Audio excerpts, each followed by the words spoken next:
দেখতে পাচ্ছ আজকে চলে এলাম সেই কিতামপুর মল্লিকপাড়া।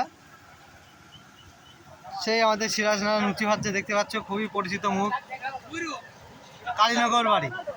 বুঝলো ইয়ং আমার নানা এখন চারটি বিয়ে হবে, দেখতে পাচ্ছ আমাদের সিরাজুল ভাই আছে, আমাদের সেই কাকা দেখেছিলাম মিষ্টির কুচি কাটছিল কালীনগর। কাকার অভিজ্ঞতা আছে, মানতে হবে। কাকা হাসিটা দেখলে পাগল হয়ে যাবে, কাকার এক টুকরো হাসি পাগল, দেখতে পাচ্ছ একদম। লুচি চলছে এদিকে। আমাদের হেড অফ দ্য ডিপার্টমেন্টে আছে এই যে আমাদের নজু কাকা, দেখতে পাচ্ছ বকুরপুরের বাড়ি নজু ঘরামি। অপরদিকে আছে শামসুল, শামসুল একদম দেখতে পাচ্ছ। আমাদের খায়রুল কাকা চেনো আশা করি সবাই, কিতামপুর বাড়ি সেই কাকা। কাকা কত লোকের রান্না হয়েছে?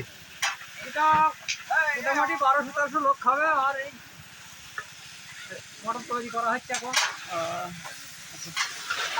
কি কি আইটেম হবে কাকা আজকে?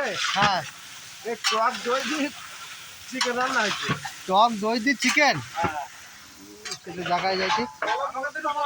আচ্ছা ঠিক আছে, দেখতে পাচ্ছ হচ্ছে এদিকে এই নুচি ভাজার কাজ চলছে। কাকা কিছু বলো। আর সিরাজুল ভাই দেখতে পাচ্ছ ভাই, এই তো ঠিক আছে, দেখতে পাচ্ছ প্যান্ডেল দেখাই এবার মুখটা দেখাও। হ্যাঁ হ্যাঁ, ফোন নম্বরটা বলো তোমার একটু। তোমার ফোন নম্বর একজনকে দিয়েছিলাম কমেন্টে, চেইল একজন। হ্যাঁ আমাদের সেই আঞ্জু খাতুন, দেখতে তো পেঁয়াজ কাটছে এখন, তার চোখ দিয়ে পানি এখনো বেরোয়নি, অবশ্যই বেরোবে।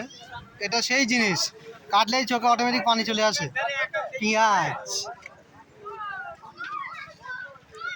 স্টোর রুম দেখতে পাচ্ছ, দেখতে পাচ্ছ। এদিকে চলে এলাম আমাদের মুজিবর মাস্টার পাতা সাজাইছে এখন। মাস্টার কত লোকের পাতা সাজাবা মাস্টারে গিয়ে? 1000 লোক। 1000 লোকের? এই ভাইয়ের বাড়ি গোখরে কোথায়, এদিকে মানুষ খাচ্ছে দেখতে পাচ্ছেন, সেই কিতামপুর মল্লিকপাড়া। এদিকে আছে মিষ্টি, এই দেখে সেই গোখরে কোথার ছেলে, চাচার ছেলে, এই তো ছলিম। ও গোপটা স্টাইল কি মুচ, ঠিক আছে তো একদম ওকে।